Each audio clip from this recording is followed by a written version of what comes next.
Olá, vamos dar sequência ao nosso curso, agora apresentando para vocês os aspectos de um eletrocardiograma tido como normal. Vamos entender alguns atributos, características do que seria ali um exame fisiológico ou normal. Essa é a primeira parte de 3 outras partes que nós vamos ainda estudar nas outras aulas, tá certo?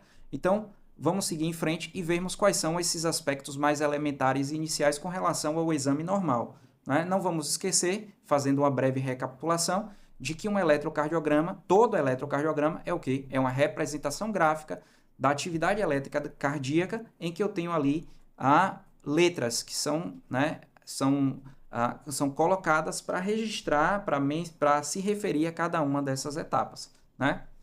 Nós vimos que o quê? Um eletrocardiograma, ele tem, né, a onda P, que representa o quê? Lembram? Representa o fato do impulso ter saído do nosso sinusal, ou sino atrial, ter passado para a região dos átrios e ter gerado despolarização dos átrios.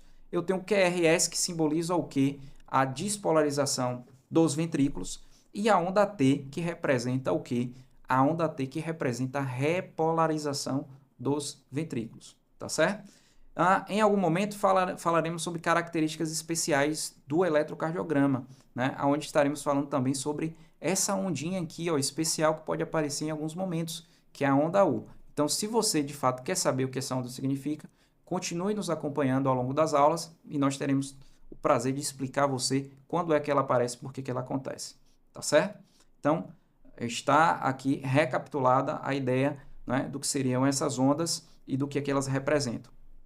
Bem, falamos também para vocês em algumas das aulas que o eletrocardiograma ele é feito em um papel milimetrado. Para quê? Para que eu possa ter ali uma dimensão do tamanho, da largura das ondas, para que isso possa me remeter a um aspecto de normalidade. Né? Então, existe um padrão quanto ao tamanho dessas ondas, e se elas fugirem desse tamanho habitual, elas traduzirão para mim que algum problema está acontecendo. Se existir alteração morfológica na onda P, aonde estará o problema? Nos átrios, é isso mesmo, envolvendo o miocárdio atrial. Se o problema estiver no QRS, onda T, o problema estará onde? Estará lá na região do miocárdio ventricular, tá? Então, o papel de registro, ele é fundamental para me permitir, né, essa visualização quanto à morfologia das ondas, tá? O papel de registro, né, ele possui quadradinhos, né, esses quadrados pequenos, eles são todos quadrados de 1 milímetro, né, quer seja de altura ou largura, tá certo?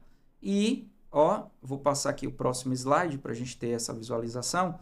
Eu tenho esses quadrados grandes aqui, ó. O quadrado grande, ele tem na sua base aqui 5 quadradinhos, né, e ele é preenchido por todos esses quadradinhos também em toda a sua área. Né? Então, tanto para a altura, né? Deixa eu riscar aqui, ó. Então, tanto para a altura quanto para a largura, eu vou ter o quê? 5 quadradinhos. Cada quadradinho pequenininho desse aqui, ó, ele vai ter 1 milímetro, quer seja na largura, que agora nós vamos chamar de duração, e ele tem 5 quadradinhos na altura, que agora nós vamos chamar isso de quê? De amplitude da onda, certo? Então, percebam que se a onda ela é desenhada aqui dentro desse quadrado, eu vou ter o quê? Eu vou ter aí uma duração, que eu posso contar a partir dos quadradinhos ali no eixo horizontal, e ela vai ter uma amplitude, que eu vou poder contar os quadradinhos no eixo quê? Vertical. Isso vai me dar uma ideia de dimensionamento do tamanho da onda, né? Quanto à sua altura e quanto à sua largura. Tá? Então, cada quadradinho desse aqui, ó, no eixo horizontal, no eixo da duração do tempo, cada quadradinho, como eu falei, vai ter o quê? 1 milímetro, ou eu ainda posso, de certa forma, dizer que cada milímetro desse no eixo da duração, ó, ele vai ser equivalente a 40 milissegundos, ou 0,04 segundos. Isso significa que cada quadradão desse aqui, ó, que tem 5 quadradinhos na pontinha, ó, embaixo, cada quadradão desse aqui vai ter 5 quadradinhos com 0,04 segundos de tempo. Isso significa que cada quadradão desse aqui vai ter o quê? 5 vezes 4, 20, 0,2 segundos ou 200 milissegundos de duração, certo? Enquanto que, na altura, cada quadradinho desse corresponde a 1 milímetro. Ou, ainda posso dizer, cada quadradinho desse no eixo vertical corresponde a 0,1 milivolt de voltagem da onda, tá certo? Então, cada quadradão desse aqui, ó, terá como altura máxima o equivalente a quantos milivolts? 0,5 milivolts, tá certo? Uma coisa interessante, todo eletrocardiograma ele deve ser feito em um padrão com relação à velocidade de produção das ondas. Observe que aqui tem escrito aqui, ó, velocidade do papel. Ou seja, o meu papel ele tem que registrar as ondas com essa velocidade aqui, ó, 25 milímetros por segundo. E isso significa que, de acordo com o slide anterior, vou mostrar aqui para vocês, a cada 1 segundo, ou a cada 25 milímetros do papel, ou a cada 5 quadradões desse aqui, ó, aquele QRS, onda P e a onda T tem que ser geradas. Então, a cada 25 milímetros, eu vou ter ali 1 segundo, vou ter o quê? O registro gráfico. Passou ali 25 milímetros do papel, eu tenho um registro gráfico. Isso significa que a cada 1 segundo eu tenho que ter esses registros, né? Correspondendo o quê? 25 milímetros de papel para 1 segundo. Então, essa é a velocidade habitual do ECG. Isso significa que o quê? Que se eu modificar essa velocidade, ou as ondas elas ficarão maiores, ou elas ficarão menores e sairão do padrão. Então, a ideia é que o quê? Eu tenha um padrão para que as ondas eletrocardiográficas, em uma situação de normalidade, elas sejam todas confeccionadas dentro de um tamanho tido como um padrão. Se eu acelero isso ou deixo isso mais lento, o que é que pode acontecer? Ou as ondas estarão mais altas, ou elas estarão menores, mais baixinhas. E isso pode dar para a gente um falso positivo com relação à presença de certas patologias. Então, isso significa que quando você pegar o seu papel de registro eletrocardiográfico, você tem que olhar se na base do papel está escrito aqui, ó, 25 milímetros por segundo. Isso quer dizer que o quê? Ó, o registro eletrocardiográfico dessas ondas aqui está sendo feito como a cada 5 quadradinhos, ó, ou melhor, cada 5 quadradões aqui, ó, 1, 2, 3, 4, 5, ó, eu tenho aqui em termos de 1 segundo. E a cada segundo vai se fazendo um registro desse padrão gráfico. Se eu alterar, essas ondas ou vão ficar mais compactadas ou elas vão ficar mais alargadas. Então, o primeiro padrão que você tem que ter ali na sua avaliação do eletro é pegar o papel e olhar. Esse eletro foi confeccionado a 25 milímetros por segundo? Porque se sim, a velocidade está normal, o padrão das ondas vai me permitir análise. Ah, e se não tiver, Tiago? Se tiver, você vai pedir, se não tiver, você vai pedir para refazer o eletrocardiograma e colocar lá como padrão de velocidade 25 milímetros por segundo. Caso contrário, isso vai levar você a errar no seu diagnóstico, tá? Bem, para interpretar um eletrocardiograma, nós dizemos que o quê? Além dessa compreensão desses aspectos iniciais, é fundamental que vocês utilizem um roteiro. É por essa razão que no material que está disposto aí para vocês, nós temos aí um roteiro que foi criado com muito carinho e todo especial para vocês utilizarem como um roteiro para vocês avaliarem todos os ECGs, certo? E no roteiro vai ter o quê? O que é que você vai avaliar primeiro, segundo, terceiro e por último. Então, agora, principalmente para vocês que estão começando, é fundamental que o quê? Que vocês peguem o roteiro, peguem os eletrocardiogramas que estão aí como exercício para vocês e que vocês façam o passo a passo, até vocês se habituarem com a rotina desse exame. Então, se você quer ter sucesso na sua análise do ECG, não esqueça, você tem que ter um roteiro de interpretação. E o roteiro está disponibilizado aí para você no material do nosso treinamento, tá certo? Basta você acessar aí roteiro de análise do ECG. Tá aí, feito, disposto, disponibilizado para você com o maior carinho, tá? Então, qual é o roteiro que eu devo utilizar para seguir essa análise e interpretação do eletrocardiograma? Então, eu vou falar hoje apenas sobre alguns desses aspectos, ou melhor, nessa aula eu vou falar apenas sobre alguns desses aspectos contidos no roteiro, né? Nas demais aulas iremos seguindo o passo a passo para que possamos contemplar todos os elementos desse roteiro. Pois bem, observem que o primeiro elemento que eu devo ter aí no meu roteiro é chamado padronização do exame. Lembra do que nós falamos sobre a produção das ondas a partir de uma determinada velocidade? Então, eu pego o papel e faço o quê? Observo se foi confeccionado lá a 25 milímetros por segundo. Está dentro do padrão? Tá. Uma segunda coisa que eu tenho que ver, o eletro, ele está bem identificado? Ele tem nome? Né? Esse eletro é de um paciente do sexo masculino ou do sexo feminino? É importante eu saber isso. Claro, existem alterações, ou melhor, variações eletrocardiográficas que são tidas como normais, mas que são diferentes ali entre homens e mulheres, tá? Então é essencial que eu saiba se aquele eletrocardiograma é de um homem ou de uma mulher. Esse eletrocardiograma é de uma criança ou de um adulto. Eu tenho que saber disso antes de estabelecer qualquer tipo de conclusão, né? Então, ele foi confeccionado na velocidade, ele é de um homem ou de uma mulher, é de um adulto ou de uma criança. Comportamento eletrocardiográfico de um adulto e criança podem ter variações fisiológicas. E eu preciso conhecer, né, se é de um adulto ou de uma criança para que eu possa, obviamente, fazer as devidas inferências. A segunda coisa que eu vou olhar dentro dessa perspectiva, você vai ver lá no seu roteiro, é com relação ao ritmo cardíaco, o ritmo do coração.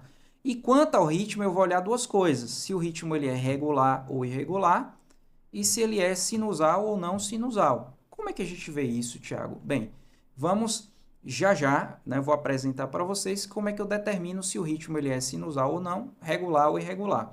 Observe, eu trago aqui para vocês uma imagem do caderno de exercício de vocês, que também foi preparado com muito carinho. Lá tem 50 eletrocardiogramas que é para vocês treinarem e fazerem lá o diagnóstico. Observe que vai ter aqui o padrão de descrição do exame, né? Vai ter o eletro, e aqui embaixo, ó, tem o padrão, ó, de laudo, que é para vocês fazerem com base, esse laudo ele foi estruturado conforme o quê?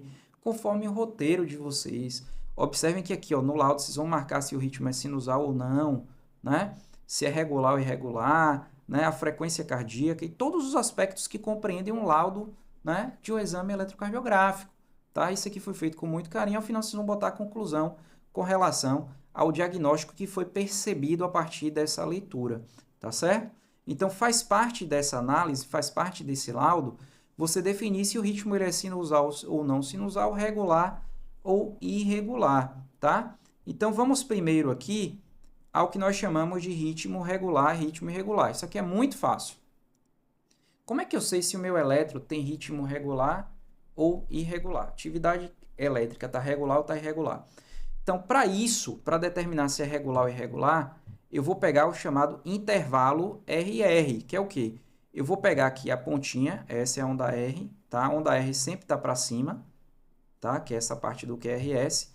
Eu vou pegar sempre a pontinha da onda R e vou, ó, avaliar em relação à outra ponta da onda R. Então, tem essa distância aqui que nós chamamos de distância, o intervalo RR. E eu vou olhar no meu eletro se o quê? Se essas distâncias aqui, ó, elas são equivalentes. Elas são equivalentes? São iguais?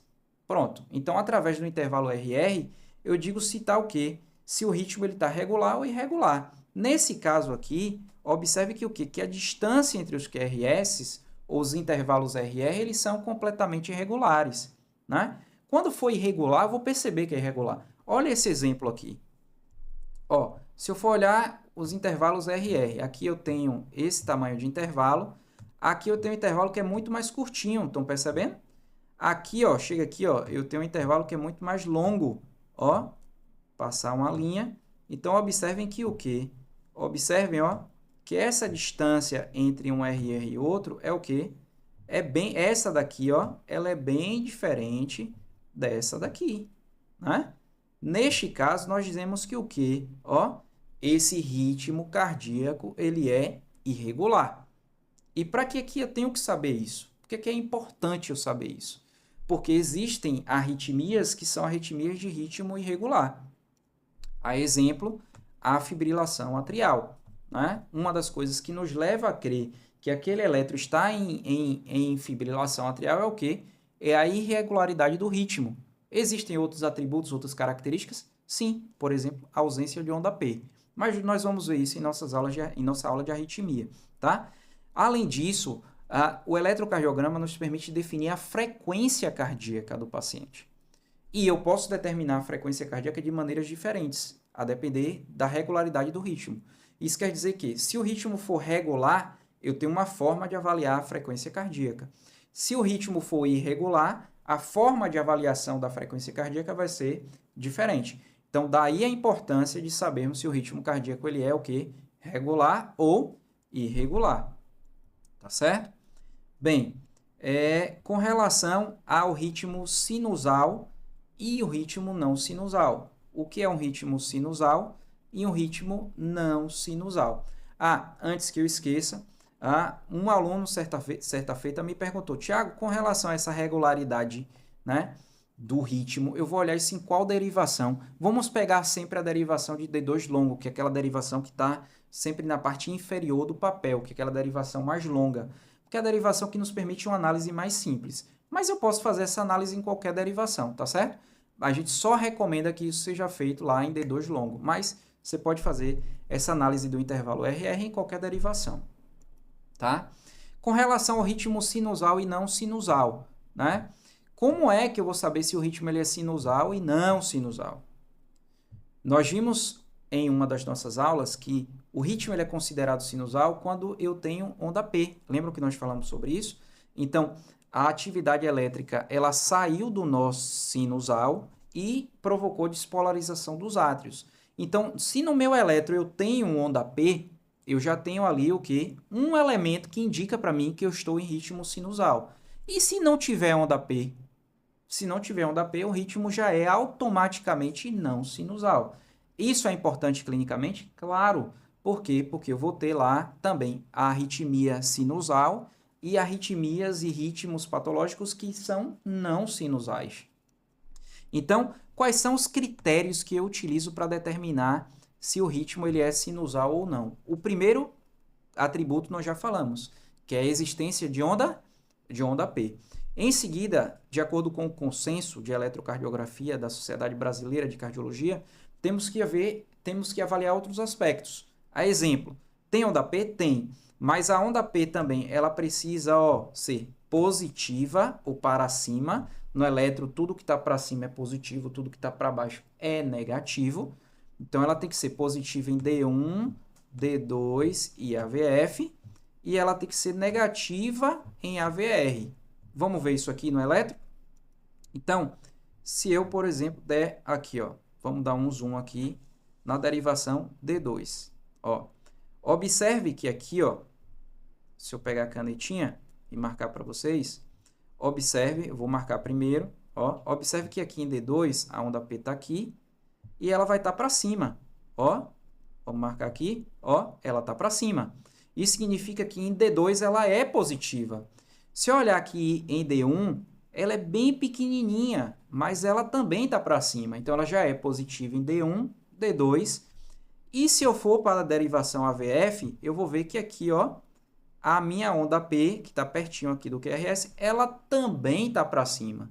Então, ela é positiva em D1, D2 e AVF. Então, já tenho dois critérios aí que me dizem que o ritmo é sinusal. Tem onda P, ela é positiva em D1, D2 e AVF. E eu tenho um terceiro critério. Ela é invertida ou negativa em AVR. Observe que aqui em AVR, antes do QRS, a minha onda P está para baixo, certo? Então, vou marcar aqui, só para a gente ter essa visualização, Então, em AVR, vou destacar aqui a onda P, e a gente vai ver que ela está invertida, Vamos dar um zoom, ela está para baixo, tá vendo? Então, ela está positiva em D1, está positiva em D2, positiva em AVF e negativa em AVR. Pronto. O meu ritmo é sinusal? Sim. Então, vou marcar lá no meu lado ou colocar lá no meu lado ECG realizado em ritmo sinusal. Certo? Vamos para um próximo aspecto, né? Que nós vamos avaliar. Já sabemos, então, se o ritmo é regular ou não, se ele é sinusal ou não. O próximo aspecto que nós vamos avaliar é a chamada a avaliação da morfologia da onda P, que é aquela primeira onda que está relacionada com o quê? Com a atividade atrial, certo? Está responsável, né, pela despolarização dos átomos. Essa primeira onda aqui, ó, que a gente está vendo, certo? Observe que ela é uma onda redondinha, né? Ela é uma onda arredondada, simétrica, bem bonitinha, né? E que quanto à sua duração, que a gente avalia no eixo horizontal, e quanto à sua altura, né, ou quanto à sua voltagem, ela vai ter características próprias. Observem aqui que a duração dela é de até o quê? 110 milissegundos. Cada quadradinho desse é 40 milissegundos ou 0,04 segundos. Lembram disso? Então, se ela tem até 110 milissegundos, isso significa que o quê? A sua duração, a sua largura vai ser de até 2 quadradinhos e meio. Cada quadradinho 40, 40, 80, mais a metade de 1, que é 20. Eu vou ter aí de 100 a 110 milissegundos. Então, eu tenho mais ou menos aí uma largura de 2 quadradinhos e meio. Pode ser 3 quadradinhos? Não, tem que ser até 2 quadradinhos e meio. Nessa imagem, vou dar o zoom aqui para vocês, vocês vão ver que o quê? A largura dessa onda, ó, ela não tem mais do que 1 quadradinho e meio. Então, ela deve ter aqui o quê? Em torno de 40, 60 milissegundos, 70 milissegundos. Então, ela está com a sua duração normal? Sim. No que se refere à sua amplitude, à sua altura, ela não pode ter mais do que 2 quadradinhos e meio desse aqui. Observe também, a partir do zoom aqui, ó, que na sua altura aqui, ela não vai ter mais do que, em relação à linha de base, ela não vai ter mais do que 2 quadradinhos e meio de altura. Nesse exemplo aqui, nós temos o quê? Em torno de 1 quadradinho, né? Então, qual é a amplitude ou a voltagem da onda P aqui nesse exemplo? Ó? É apenas 1 quadradinho. É cerca aí de quanto? Quantos milímetros? 1 milímetro ou 0,1 milivolt, como nós vimos, certo? Então, amplitude olhar sempre no eixo vertical, a duração no horizontal. Vamos estudar as patologias de onda P. E nós vamos ver que o quê? A patologia da onda P ou vai mudar a duração da onda P, ela vai ficar mais gordinha, mais larga, ou vai mudar a sua amplitude ou sua altura, tá certo? Então, é essencial que eu conheça esses aspectos aqui de normalidade para que eu possa fazer o devido reconhecimento do que é patológico. E eu convido você aí no seu material e já pegar lá o primeiro, o segundo eletro e fazer a avaliação do ritmo, fazer a avaliação da onda P, veja se está dentro dos limites de normalidade. Não esqueça que a nossa atividade, nosso caderno de atividades tem o gabarito, você pode conferir lá as respostas, tá? Além disso, nós estaremos dando suporte a você, tirando dúvidas através do nosso canal lá, né? Através do nosso WhatsApp, tá certo? Vamos seguir em frente para a gente encerrar essa aula. E, por fim, uma terceira coisa que eu aprendo a partir do roteiro é fazer análise, gente, da frequência cardíaca. Aí você pode dizer assim, ah, Thiago, mas lá no rodapé dos meus elétrons tem a frequência cardíaca. Ótimo, isso já vem lá. Mas e se não tiver? Como é que você vai determinar a frequência cardíaca do seu paciente a partir do eletrocardiograma? Então, existe uma forma bem simples, né? Então, a primeira delas a gente vai aprender que é calculando a frequência para o ritmo regular. Se o ritmo for regular, eu tenho a regra dos quadradões e eu tenho a regra dos quadradinhos. Como é que eu vou fazer esse cálculo? Bem, eu vou pegar um intervalo RR. Lembra daquele intervalo RR que a gente vê se ele é igual para a gente determinar se é regular ou não? O que é que eu vou fazer? Bem, se o intervalo RR, por exemplo, lá em D2, que a gente recomenda, né? Ele tem um número fechado de quadradões, como é o exemplo aqui da direita, ó, peguei de um RR a outro, né? Vamos dizer a daqui para cá. Vamos imaginar que eu tenho a quantidade X de quadradões, fechado. O RR fechou o número certinho de quadradões. Aí eu vou contar o número de quadradões. 1, 2, 3, 4, 5, 6, 7 quadradões. Eu vou fazer o quê? Vou dividir sempre 300, que é um número fixo, pelo número de quadradões. Nesse caso, eu vou dividir 300 por 7, certo? Ah, Thiago, no meu intervalo RR não fecha o número certo de quadradões. Passa, sobra ali um pouquinho de quadradinhos. Aí eu tenho que usar a regra dos quadrados pequenos. Aí eu venho de um R a outro, vejo quantos quadradões eu tenho, né? Cada quadradão tem 5 quadradinhos. Então, nesse caso último aqui, eu tenho o quê? 1, 2, 4 quadradões, vezes 5, que cada um tem 5 quadradinhos, vai dar 25 quadradinhos. E eu tenho um excedente de 2 quadradinhos para fechar aqui o intervalo RR. Então, eu tenho o quê? 27 quadradinhos. Então, eu tenho que fazer o quê? Dividir 1.500 pelo número de quadradinhos que está no intervalo, tá? Então, não vamos esquecer, eu vou precisar sempre de um intervalo para determinar a frequência. Um intervalo RR, de preferência lá na derivação D2. E aí, o que é que eu vou fazer? Vou contar ou o número de quadradinhos, pegar 1.500 e dividir pelo número de quadradinhos, ou se eu pegar um número certo de quadradões, porque fecha certinho, não passa nem um pouquinho, aí eu vou fazer o quê? Divido 300 pelo número de quadradões. E aí eu vou encontrar o quê? A frequência cardíaca do meu paciente. Agora, e se o ritmo for irregular? Aqui é um pouquinho diferente. Se o ritmo for irregular, porque eu tenho irregularidade daqueles intervalos RR, o que é que eu vou fazer? Eu vou contar 15 quadradões dá 3 segundos, né? E aí eu vou contar o número de QRS que tem dentro de 15 quadradões, dentro de um intervalo de tempo de 15 quadradões. E aí, ó, por exemplo, aqui tem 1, 2, 3, 4, né? Ou melhor, aqui só tem 3, né? Porque o quarto já está fora dos 3 segundos, ou dos 15 quadradões. Se eu pegar e fizer essa análise dentro de 15 quadradões ou de 3 segundos, eu vou contar o número de QRS e vou multiplicar isso sempre por 20. Aí isso vai dar a frequência do paciente, 60, certo? Se eu tivesse 4 QRS, seria o quê? 4 vezes 20 daria uma frequência de 80, tá bom? Aí, se eu não quiser fazer em 3 segundos, eu posso fazer em 6 segundos? Posso. Então, eu pego lá D2 longo, que é a derivação mais longa, conto 30 quadradões e conto quantos QRS vão ter. E aí, eu vou, ao invés de multiplicar por 20, eu vou multiplicar o número de QRS por 10. E aí, eu vou ter a frequência do paciente.